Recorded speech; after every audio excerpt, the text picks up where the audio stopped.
In the long history of polar exploration, there are stories of triumph and there are stories of tragedy, but there is only one story that is a pure comedy of errors involving a 37-ton bright red monster. It was 1939. The United States was determined to claim vast territories in Antarctica before other nations could get there. Admiral Richard Byrd, the most famous explorer of his age, wanted a machine that could conquer the frozen continent. He didn't want dog sleds. He wanted a mobile fortress. He imagined a vehicle that could cross thousands of miles of ice, jump over deadly crevasses, and serve as a warm, comfortable home for a crew of 5 scientists. The result was the Antarctic Snow Cruiser. It was the most expensive, most advanced, and most publicized exploration vehicle ever built. It was 55 feet long. It carried a yellow biplane strapped to its roof. It had a dark room for photography, a machine shop, and enough food to last a year. The public loved it. They called it the Penguin. But when this mechanical marvel finally arrived in Antarctica, after months of hype and anticipation, it drove down the wooden ramp, hit the snow, and immediately stopped. It moved exactly 3 feet before it sank into the powder. The engines roared, the wheels spun, but the pride of the American Antarctic expedition was stuck.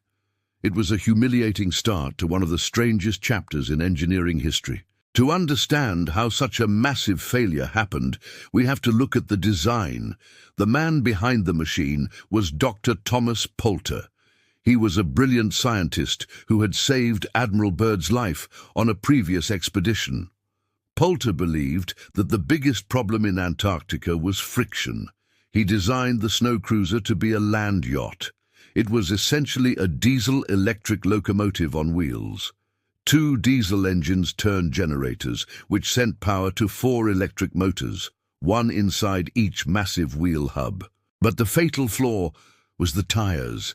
They were 10 feet tall and made by Goodyear. Poulter decided that they should be completely smooth. He believed that treads would dig into the snow and create resistance. He thought smooth tires would act like balloons, floating on top of the surface. He was wrong. The testing phase was the first warning sign. Because of a tight schedule, the machine was built in Chicago in just 11 weeks. They didn't have time to test it in snow. They tested it on the sand dunes of Indiana. On sand, the big smooth tires worked perfectly. They floated. Poulter assumed that snow and sand were the same. It was a miscalculation that would cost them everything. In October 1939, the snow cruiser began its journey from the factory in Chicago to the port in Boston. It had to drive over 1,000 miles on public highways. It was a disaster. The vehicle was 20 feet wide. It took up both lanes of the road. It caused a traffic jam that stretched for 70 miles, the worst in the history of Massachusetts.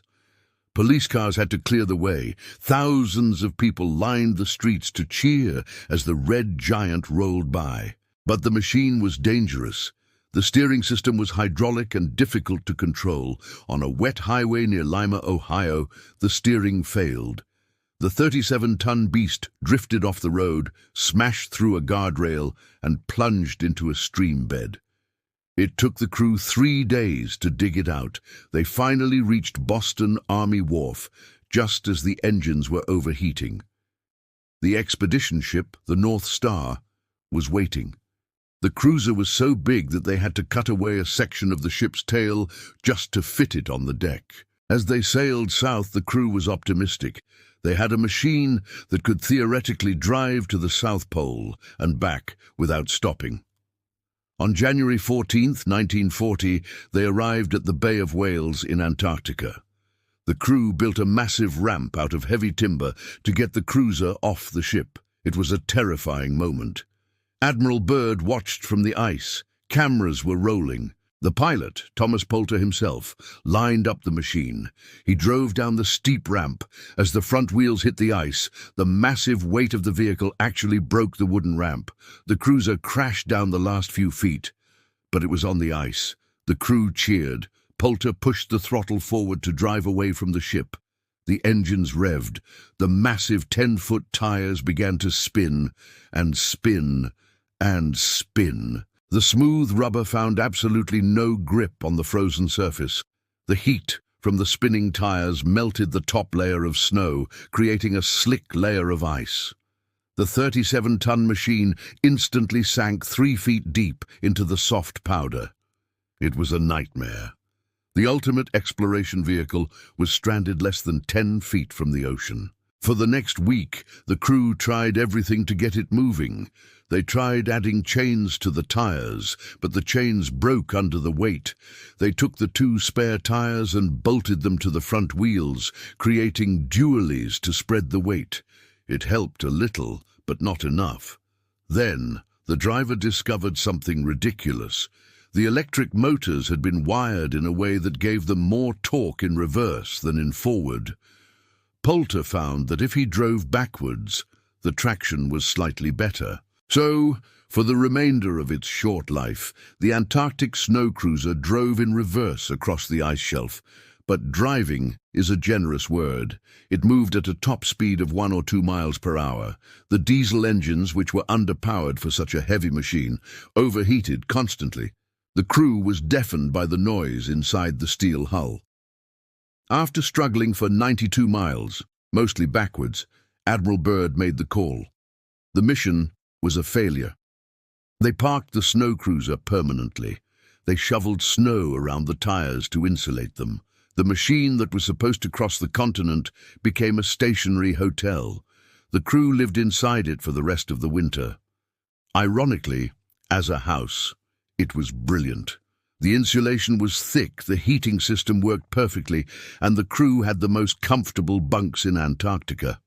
They conducted weather experiments and radioed home, but the wheels never turned again. In early 1941, with World War II raging, the expedition was ordered to evacuate. The men packed their bags, locked the doors of the Red Giant, and boarded their ships. They left the snow cruiser sitting alone on the endless white ice. For years it was forgotten. The snow slowly buried it. In 1958, a new expedition located the machine. It was completely covered. They saw a bamboo pole sticking out of the snow, marking the spot. They dug a tunnel down to the roof. When they opened the hatch, they found a time capsule. There were magazines from 1940 scattered on the table.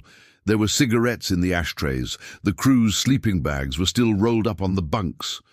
The smell of diesel and stale tobacco was preserved in the freezing air. The explorers pumped up the tires, and amazingly, they still held air. The snow cruiser was ready to roll again. But the explorers had no use for a relic. They sealed it back up and left.